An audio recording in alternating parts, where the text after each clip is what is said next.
Hello, hello, hello. Good morning, good afternoon, good evening, wherever you are watching from. We hope that you are doing great. And today, Nelly and I were talking on an interesting topic. In fact, it is a phrase that I recently just discovered. In fact, I heard it from Nelly. And that phrase is conscious parenting. I was like, what is that? What does conscious parenting mean? And so I thought, you know what, it would be great to actually come and talk about it because maybe you've never heard about it. Maybe you've heard about it. If you've heard about it, maybe this is the moment where you can, if you join, put your comment. That will help another parent. So, for anybody who doesn't know me, my name is Peggy Barre. I'm the founder of Arise and Thrive Academy, a domestic abuse practitioner. I'll pass it to Nelly to introduce herself. Hello, everyone. I am Nelly Kwasungwi, a social worker, transformational life coach, and co-director for Hand in Hand Community CIC. We are really pleased to have you here today. And just to note that this session is recorded. However, we will be watching, and if you have any comment, put the comment and we'll get back to you. Absolutely. So, I think we're just going to dive straight into the conversation. And it would be nice to, first of all, begin by defining what is conscious parenting. Nelly, I don't know if you've got a definition for that, and then we can now kind of talk into all the different points that we've got. Yeah, so when we look at conscious parenting, we break the two. Consciousness. Now, there's a lot of talk around consciousness because what we do in our wakeful lives is what we do consciously. And Mm, that is rooted in self awareness, emotional regulation, and intentional connection. When we look at parenting, we realize that a lot of the way we were parented and even the way we are parenting our children is on autopilot because yeah. we just do things, we just react without thinking. But with conscious parenting, it's requesting us to pause, take a step back, and question yourself, why are you reacting that way? Has the Mm, child's behavior triggered something within you? If you don't take that break, you won't be able to identify why you are upset about a child's behavior. Because if you don't take that break, you will misinterpret that child's behavior. You might say that the child is doing that intentionally to hurt you. So that's why conscious parenting is important, that you take a step back because all the triggers is coming from you, not the mm, child, because the child is trying to pass on information. But then, looking at the massive difference, parents have so many experiences in life that the children don't have. So if a child comes talking and shouting, or they might be in a playful state, but because either of stress, anxiety, worries that the parent is going through, and maybe their unresolved traumas, they go on autopilot and they mm, misinterpret what that child, the message that the child is passing, and then they react without even understanding where that child is coming from.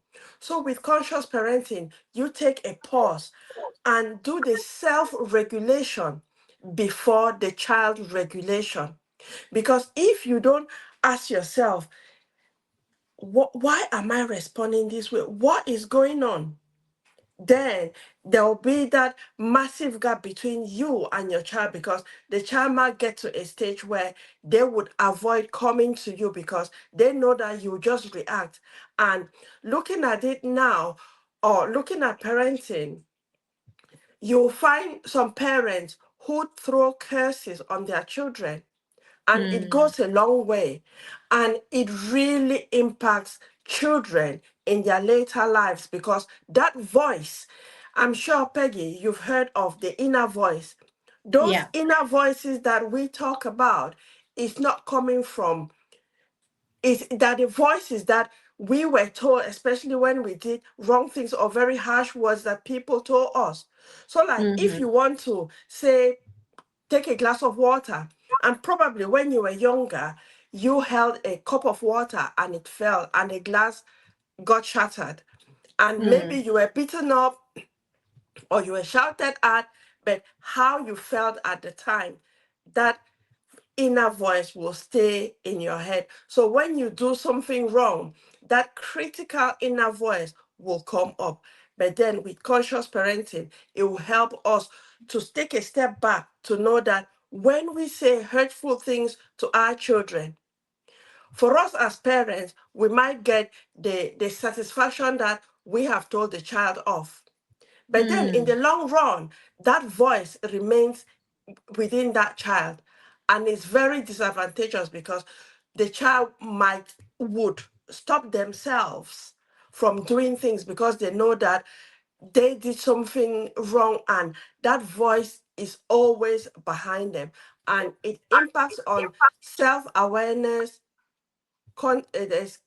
self-awareness and their confidence, and it can lead to anxiety, depression. So basically, that is what conscious parenting is. oh, And that is just that. Yeah. okay, go on.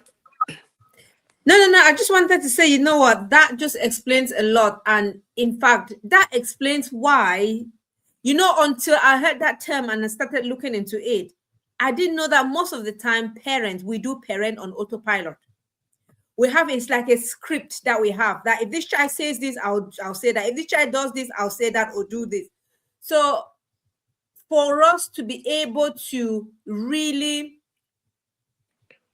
do what is right, where if I put it that way, then we need to be conscious of our actions.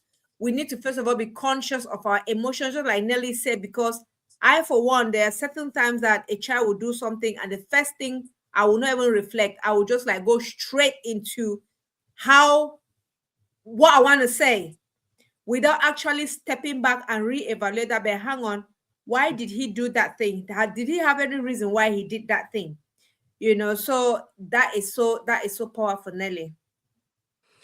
And just for me to add, Peggy, if that's all right, Yeah. like looking at parenting styles, this is now based on research that authoritative parenting, where there is high warmth and clear boundaries, children grow up with a higher self-esteem, confidence, and they can stand up for themselves because they are given the opportunity to explore. Unlike Mm, with authoritarian parenting where children have no clear boundaries. So in research, it shows that parenting also has an impact because with conscious parenting linking to authoritative parenting, they take a step back and really give chance for the children to explore. And then linking again to Bowlby's attachment theory, it's also related to Bowlby's mm, theory of attachment. So children who have secured attachment with their parents, it impacts on their or it reflects on their later lives as well with their relationships, their health, their mental health.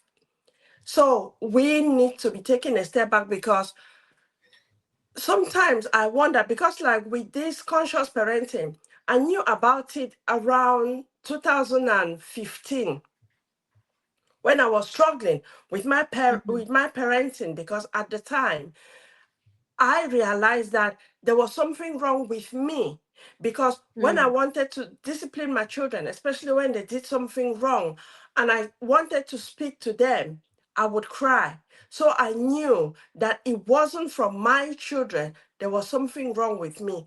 So I was mm, like, I reflected, I said, I've never seen my parents be the way I was in front of us. mhm, So then, if I'm not the parent that I'm meant to be, what direction am I showing my children? So, in my search for parenting, I read all sorts of parenting. And then I found Conscious Parenting by Dr. Shifali.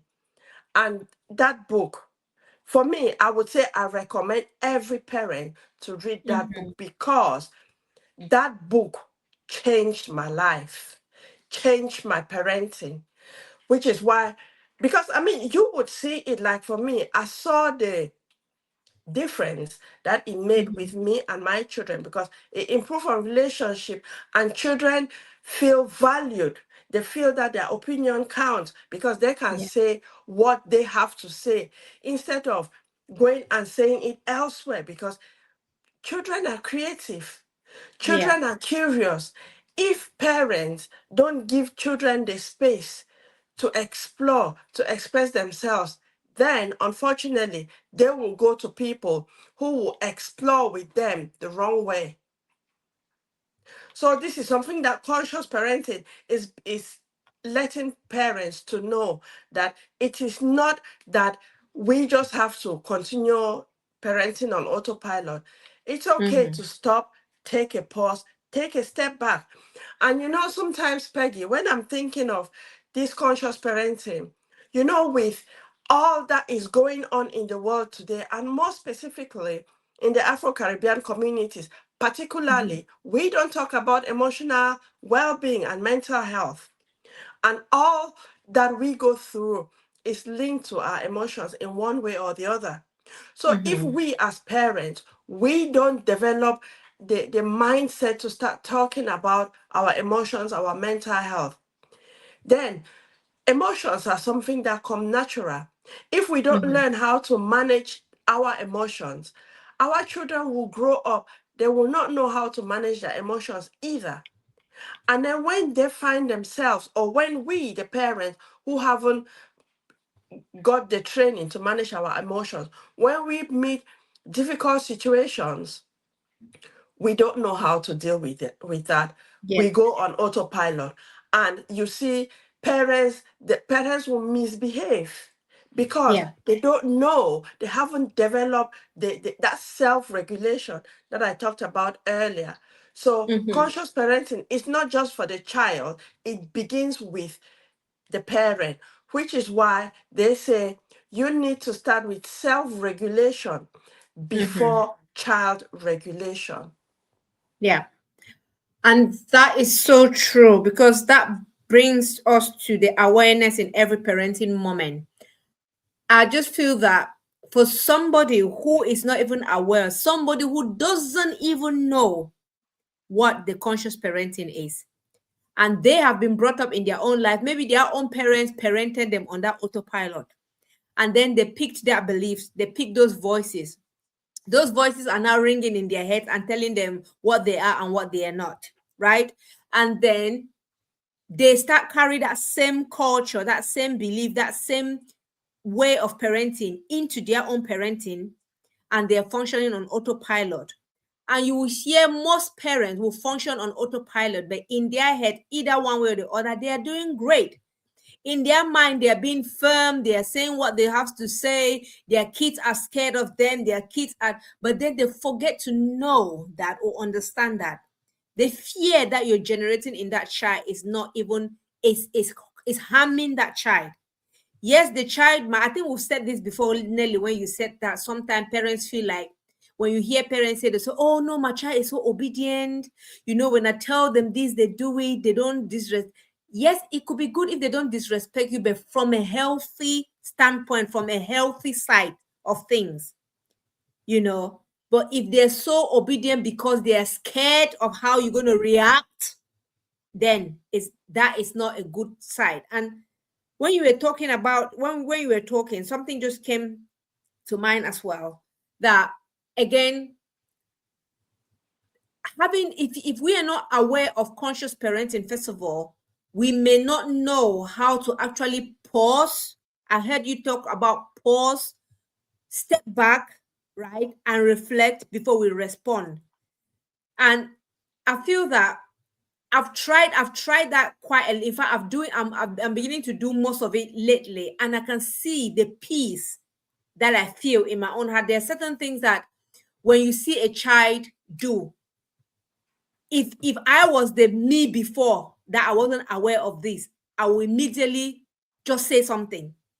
But now there are certain things that when I want to say, I will actually tell myself that, Peggy, don't say anything. Peggy, just keep quiet.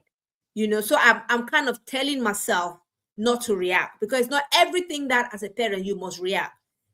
Not reacting does not mean that you're weak. Not reacting all the time does not mean that you approve of what that child is doing. So yeah, I've really found it very useful, and I think that is what, like you said, Nelly, is a skill that needs to be learned, by parents, because it's not something that we're born with or just get up and know. No, we have to actually first of all hear it as we are listening now, and then practice it. Yeah. Peggy, when you were talking about pause, so Mm, pause is okay. Let's say you are speaking to your child, or your child does something, and when you are talking, the child talks back. mm, At that moment, the parent can feel very upset. But a tip is that there's a saying that bite your tongue. Just mm, take a 3 seconds pause. Don't say anything. Don't react. Just stop whatever you are doing. And in that 3 seconds, take a deep breath. That's a way mm. for you to pause. Yeah. Because when you pause, then you can start asking, where is that coming from? When did Mm-hmm. my child start talking back? What did I say? How did I say it? When that short time that you stop and start questioning yourself, it makes a massive difference. And I'm sure it will relate to what you've just said, the peace that Mm-hmm. you feel, because you will be able to focus, because you have broken that cycle of autopilot by you just stopping. Because if Mm, it were autopilot, and which, like we see, well, not we, I have seen and heard a lot, is that if a child does something, before the parent even open their mouth, a slap, or they mm, get the belt, or they get, because they are not even thinking. But if you pause, even for 3 seconds, you realize that you will behave differently from the way you mm-hmm. used to behave. So that's Yeah. why taking a pause is very important, because you will redirect your energy, your focus to being more constructive. That is so true. And I think that takes us nicely to the next point, which is talking about responding calmly under pressure. And Uh-huh. Nelly, to be honest with you, as parents, sometimes children will push us to the wall. They will really push us to the wall, whether they're doing it intentionally or not, or maybe unconsciously as well. But I think this is the moment where you say, like, that is the moment where, if you don't want that autopilot to kick in, then that is the moment where you really need that pause and just step back. Sometimes just that deep breath to kind of, for you to be able to reflect, where is that coming from? And you said something there powerful, Nelly. Sometimes when kids are responding, again, maybe as parents, we just kind of take it for what they are saying. We don't actually pause to think what is actually triggering the way they are responding. Because if we pause and really ask where is that coming from, then we might be able to feel some level of empathy. And when we feel some level of empathy, I think it can also guide the way we respond back. Even though what they're saying may be harsh, we might respond with some empathy, because consciously you've just paused and then just ask yourself, why is that child responding that way? What is wrong? What is it that he or she is experiencing? So I don't know whether Nelly is there and like responding calmly under pressure. I don't know whether have you got some points to talk there about what are some of the So, techniques that yeah. so when you are upset by, say, a child's reaction, always think of your regulation first Mm, before you correct later, because the way you react is from you, it's not from the child, because any behavior that a child displays is just a form of communication. They might Mm. behave a way that you don't like it as a parent because you've not taught them how to behave or respond or react the way you want them to. So when they experience the emotions that they are experiencing, they will just react whatever way they can. It might not be the right way, but any form of expression is a way to communicate. Right. Always separate the child's behavior from the identity. Because, like we know, behaviors are learned. So each behavior is learned, whether Mm-hmm. from seeing parents, observing parents, or now with social media, or with school, or in school with their friends, or in the community. There are just so many different ways. But behaviors are all learned and they can Mm. be unlearned. So it's good to differentiate that child's behavior with their identity. And it's good to co regulate. Yeah. So when, okay, say if a child is upset, comes and they're shouting, oh, let's go back to the first example that you speak and the child talks back. If you want to use this conscious parenting and you say, okay, you don't respond back or you don't reply to that child, you just stop. But then within you, probably you are taking your deep breath or you are asking, where did this come from? That will be already a shock to the child, because previously the child must have realized that when they talk back, straight away you react, and they already know how you will react.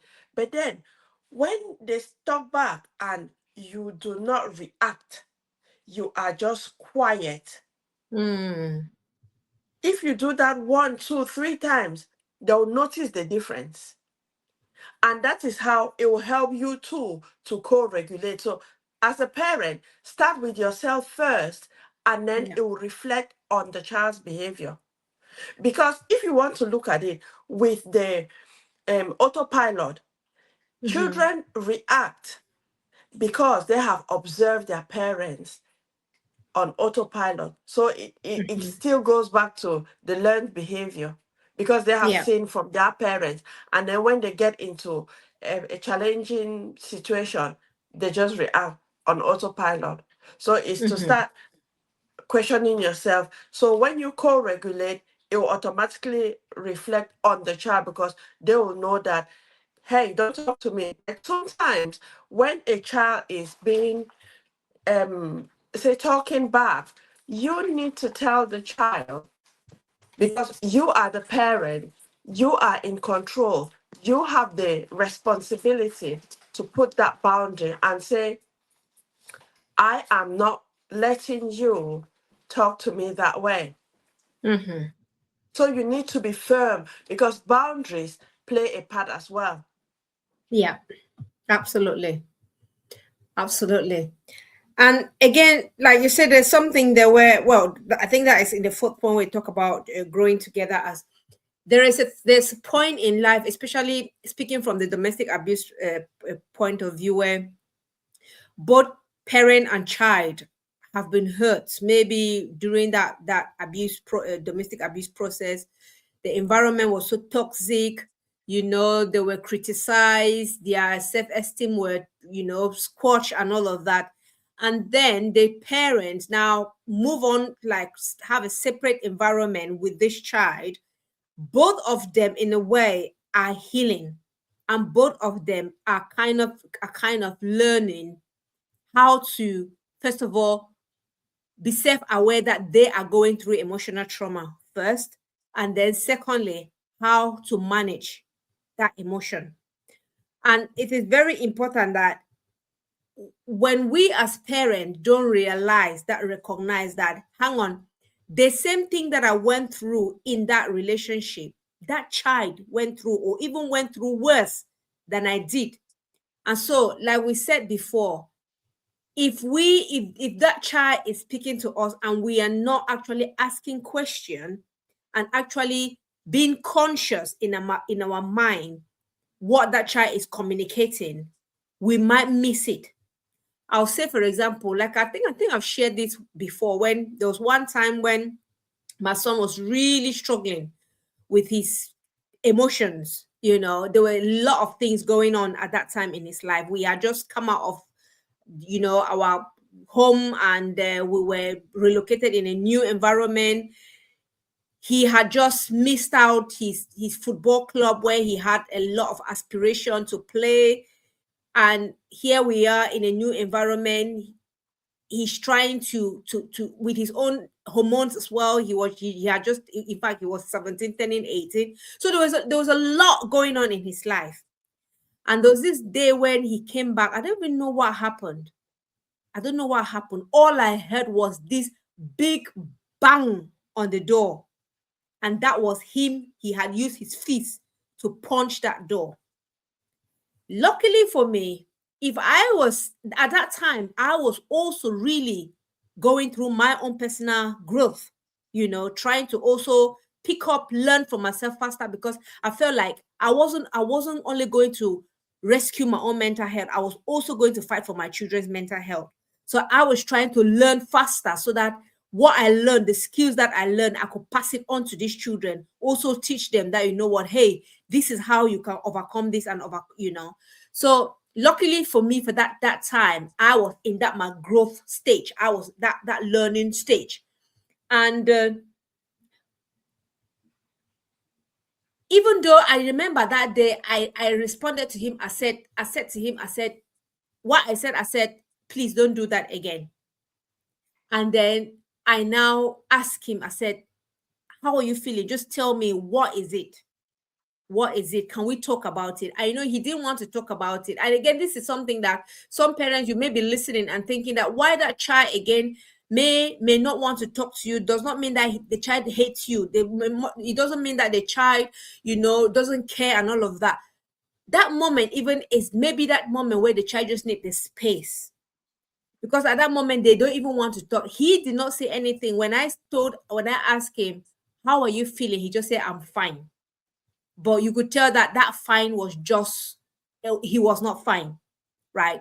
And well, cut the long story short, we had to have the conversation and all of that, and he expressed his frustration, even though in snippets, because he felt like he did not want to hurt me as well, because he felt like if he shared really how he felt, that is going to affect me, and maybe I'm going to start blaming myself for all what was happening and all of that. And so in a way, he was trying to take the blame and say, oh, maybe because of him that that things happen the way they did, as a scapegoat. When you talk about in terms of domestic abuse, there is something called scapegoat, where some children are seen as scapegoats.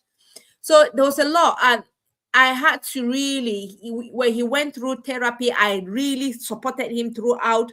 And yeah, when looking back now, Nelly, I'm just thinking that, what if at that time I wasn't, even though I did not know about conscious parenting, but I was helping him based on my own emotional journey, that my own healing journey that I was undertaking. That's the skills that I used to kind of help him to kind of like navigate a kind of, whenever he was talking down on himself, telling himself that, what, I am this, I am that, I am that. No, I had to print out positive quotes, put it on a board, put it beside his bed. I said, every time you get up in the morning, this is who you are. Keep saying it, and it was a lot. But I'm thank God today he has turned out to be a brilliant. In fact, he's a coach now, actually coaching others in that. So yeah, so you can tell that, Nelly, when we talk about that conscious parenting, I feel like it is very important to first of all be able to manage our own emotions, like you said, because if we cannot manage our own emotions and actually be aware of what is going on with us, it'll be difficult to even practice that conscious parenting. Yeah, exactly. I completely agree. And that is what I did, because I started off with myself. I realized that I had to start healing Mm. to be able to support my children, for us to heal together. And one thing that I found common with parents is, especially when it comes to domestic abuse cases, parents will be talking to the child, explaining their experiences to the child. Mm. For me, that is very wrong. That is very wrong, because as a parent, you have your lived experiences. The Yeah. child doesn't have that experience. Their own interpretation of the abuse that they've gone through is different. So when parents are talking to the children, they are corrupting the children or the child. Mm. Because I Mm-hmm. remember, like mine, whatever I was going through, my children didn't have a clue. They had their own experiences as well. But Mm-hmm. then it was years after my marriage breakdown that they started finding out one or two things, and they came and they were like, Mom, why did you not tell us? I said, if I told you, what would you have done? You are a Mm. child. I didn't have to take adult issues and Yeah. bring to you. So that is something that I find really common, because some parents will want to justify themselves, and they say, but this child needs to know. Why do they need to know? They need to know what is concerning them. And again, age appropriate. Yes. Not that parents will just, and there's a bias, because when parents want to talk, they will talk in favor of themselves and Yeah. not talk about their own contribution in Yeah. whatever went on. So parents Absolutely. too are contributing, but then with the conscious parenting, you start questioning yourself, how useful or how helpful is that information that you as a parent want to share with your child? Is it Mm. necessary? Because you start asking for growth and not just for information sharing. Is it going to help that child to grow? Is it going to damage that child? If you weigh the two and you think that sharing that information at that time is going to damage that child, then you would want to change that message, because Yeah. you would want that child to grow. It's not that you are hiding the information from the child. There's something that the child will know when they get to that level. So it's not everything, but you look at it. A lot of parents, they share too much, Yes. and when they share it, they are sharing it from a place of hurt, Yeah. and they'll be talking against the other person. Okay, let's say you are talking against that other person, whether it's a mom or the dad. That is a father or the mother to that child that you are Yeah. talking to. That child has a different interpretation of their relationship, whether they are close or they are far away, but Yeah. they have a different relationship. So, parents to put their own personal differences aside, because the parent is there, they'll always love the child. Probably we go back again to the way they were parented. That love was not shown to them. So they feel the love, they feel the love, but they don't know how to express that love. Yeah. So, which is why conscious parenting is very helpful, even for people, for parents who say their parenting is top notch. But if you do a little bit of reading around parenting, conscious parenting, you realize that there's something that you can modify. And talk less about people who live in a very chaotic lifestyle, Mm-hmm. who struggle to put boundaries in place. Self-awareness is very, very important. Think of Yes. you. What are you doing? What are your contributions? Why do you say it the way you say it? The words you use, because it's common to see African parents, the way they discourage their children. A child will put in a lot of effort, and the parent will be like, but you didn't, just focus on the results, that but you didn't get 100% in the test, for example. But Mm-hmm. then not appreciating the effort. But when it comes to conscious parenting, it's not telling the child what to do, it's to guide the child to explore their Yeah. development and it will impact their development. Because, like you said something earlier on about obedience, yes, Mm-hmm. some parents feel proud that their child or their children are very obedient. They are obedient to their parents, but a lot of parents will be disappointed when they know their actual children, because the Yeah. children will go to their parents and behave in a way that the parents want. But then Mm-hmm. when they are in their comfortable zone where their true selves come up, Yeah. they'll be very different. And that is why my thinking is, you see, like in relationships, when you start off relationships, people put up a lot of false behaviors. Those have been learned because they want to do things to please the other people. But then, deep down in that relationship, when they start feeling comfortable, those guards start going down. And that's when their true behaviors start displaying. But Absolutely. so when we as parents go back to being conscious of how we treat our children, let's be thinking that in the long run, whatever we display to our children, it will be the lives that they will live. That is so true. That is so true, Nelly. And that's the thing that sometimes we forget. We forget to know that 10 years, 20 years, 30 years, 40 years down the line, the script that we've written for our kids, that will be the script that is going to be playing, in front of them. Except if some of them are lucky to actually spot that, hey, I want to actually unlearn this thing that my parent taught me. But a majority of them will not, and they'll just be living that script that parents, have actually taught their kids. So this is why I'm really, really fascinated about this conscious parenting thing. And I feel that if we are conscious in our parenting, it even makes parenting a bit easier for us. Because I feel that, think about the time that you are whined, being whined by your own emotion or your stress because maybe a child hasn't done a certain thing, and then maybe you are screaming and sulking and all of that. Think about the fact that all of that will not happen if you could just pause and just ask yourself, what does that child mean?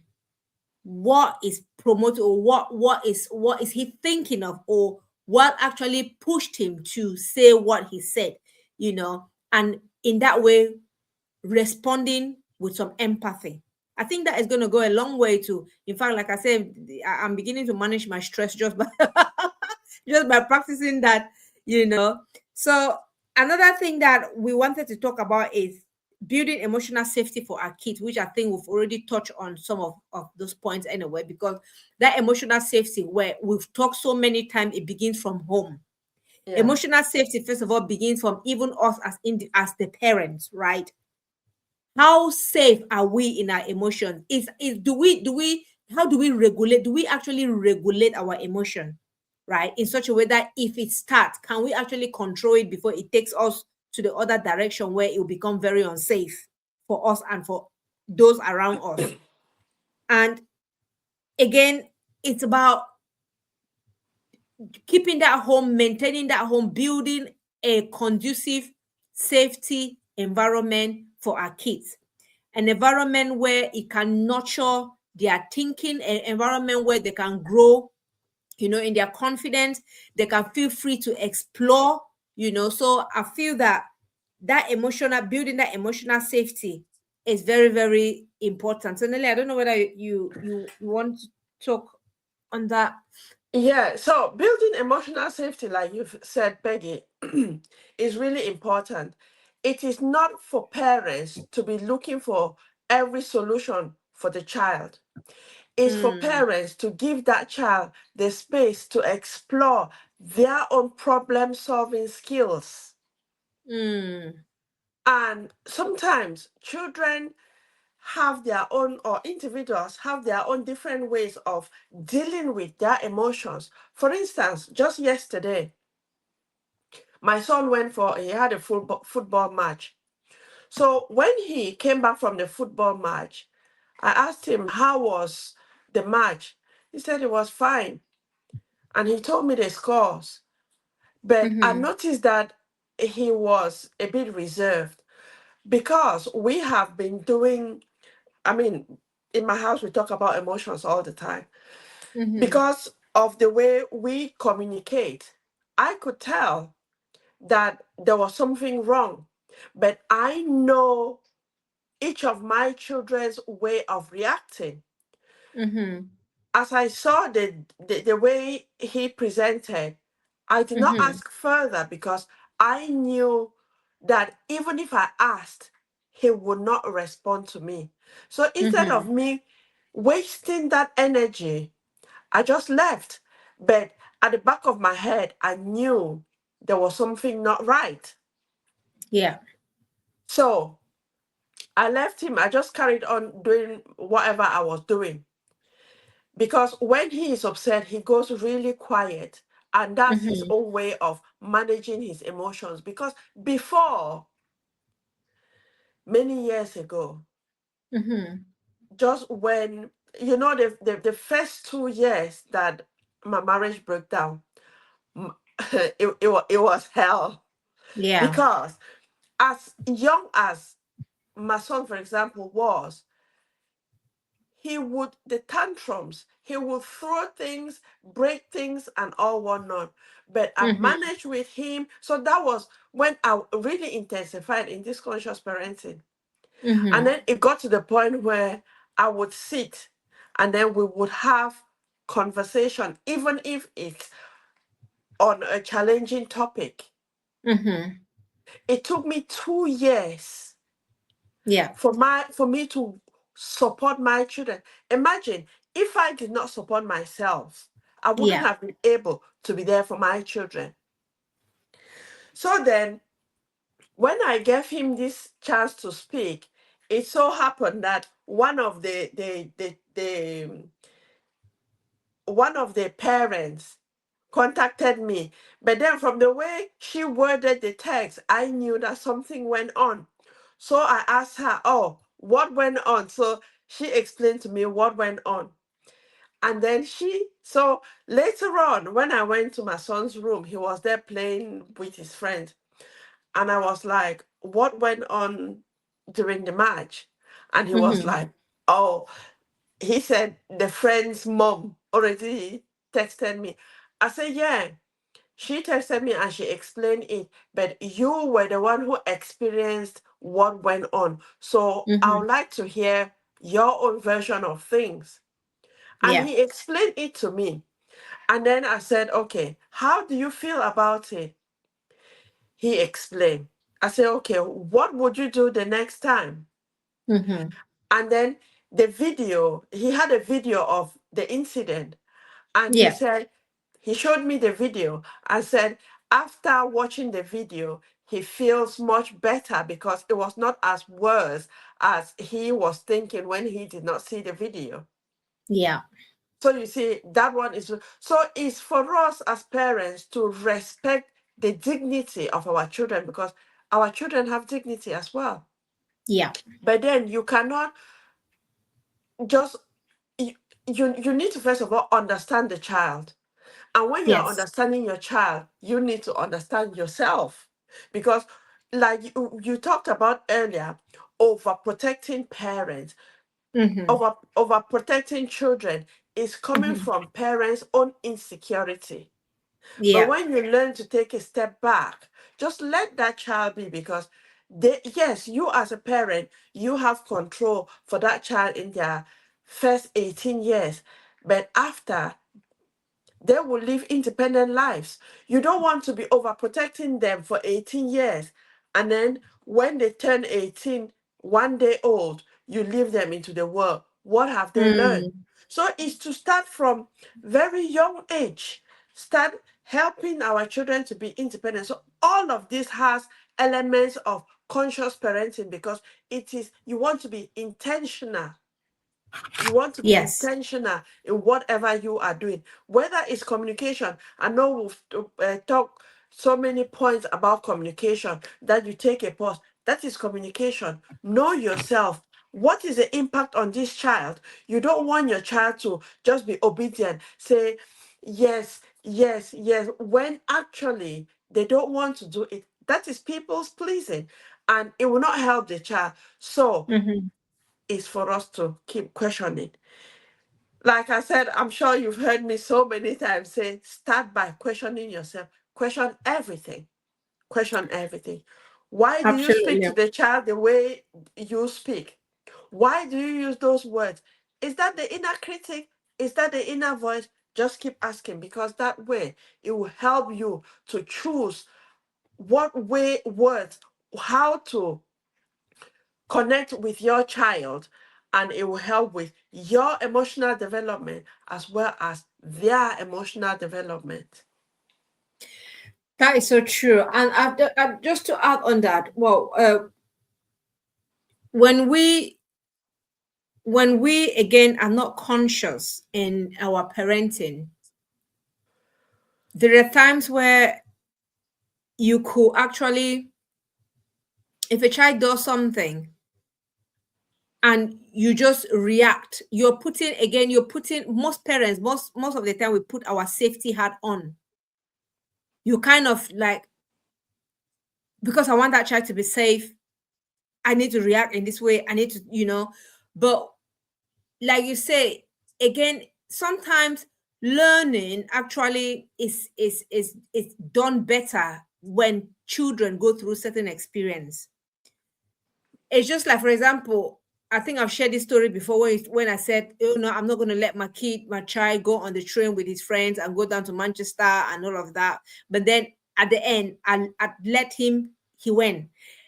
Just by him doing that, he would have learned maybe things that I wouldn't have even taught him. He would have learned how to check his own train, how to listen when he's on the train, how to listen, when there's a next stop and all of that. So those are skills that we may not, as parents, even if we say it, it may not stick in their head than them experience it themselves. They learn faster.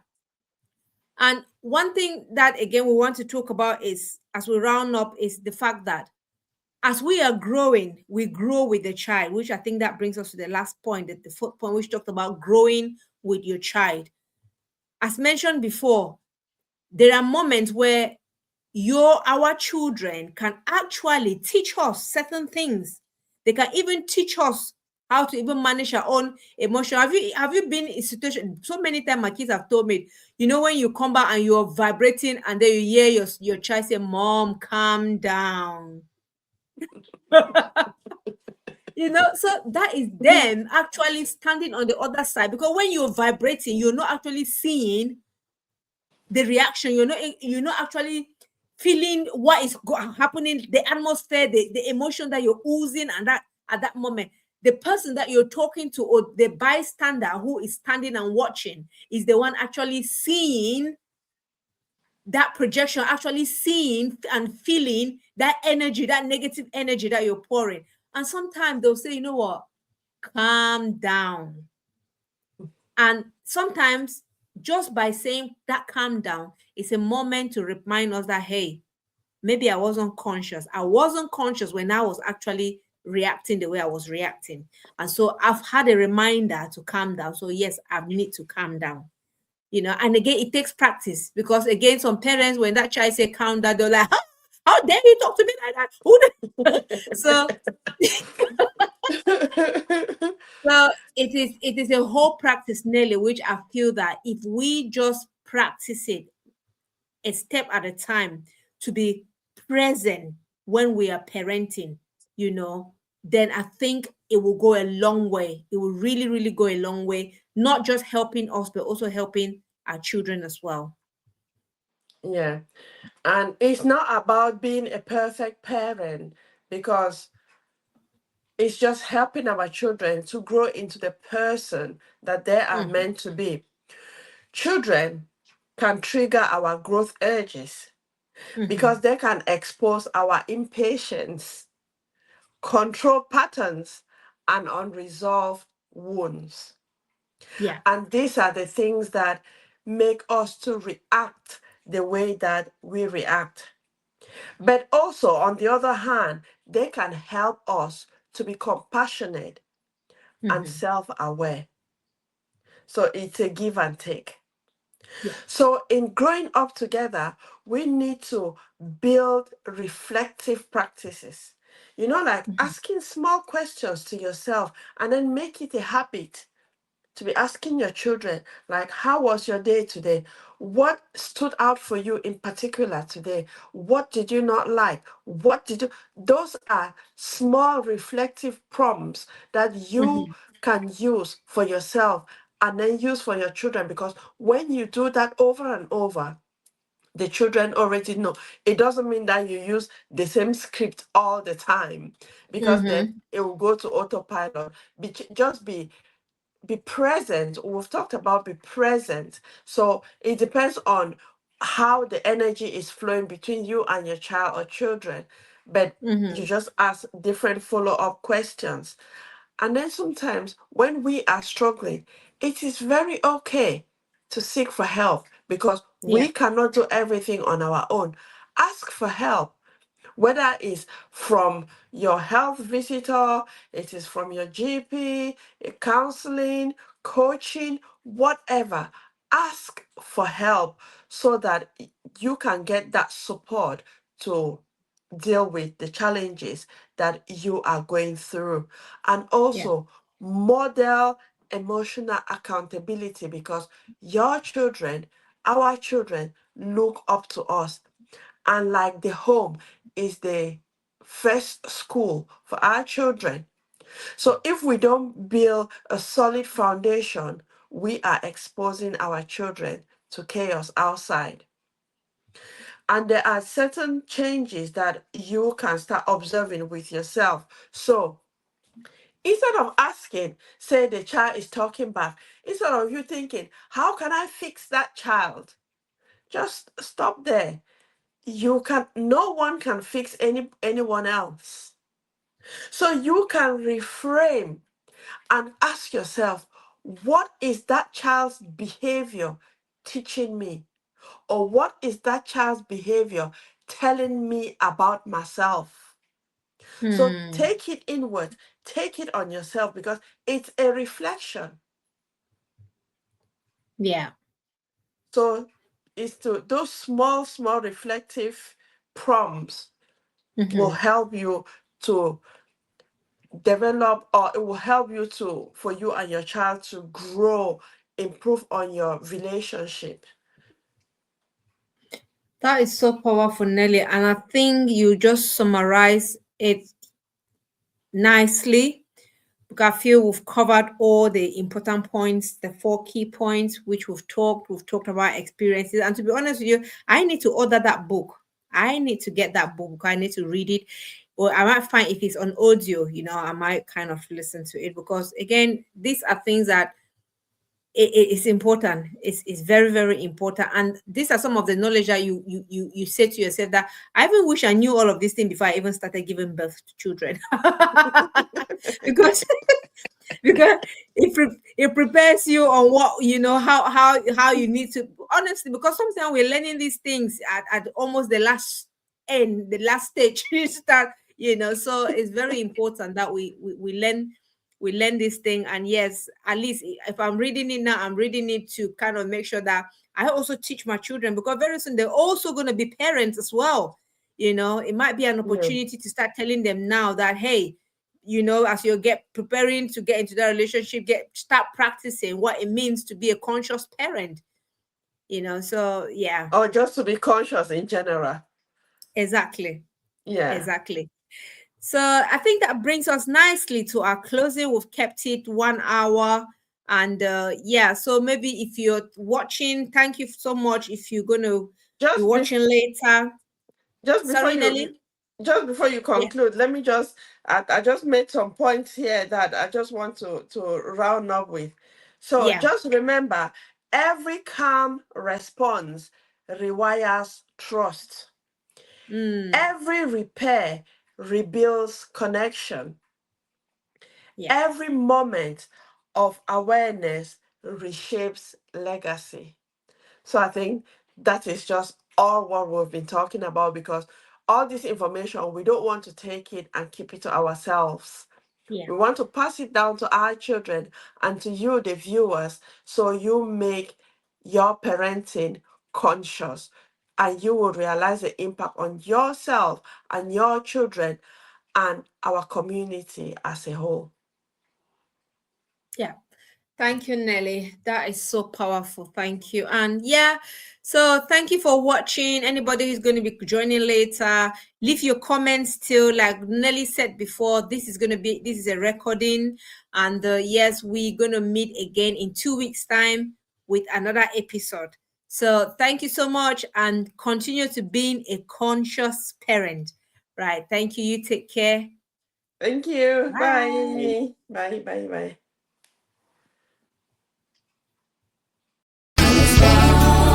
For a purpose, I was born for fulfillment.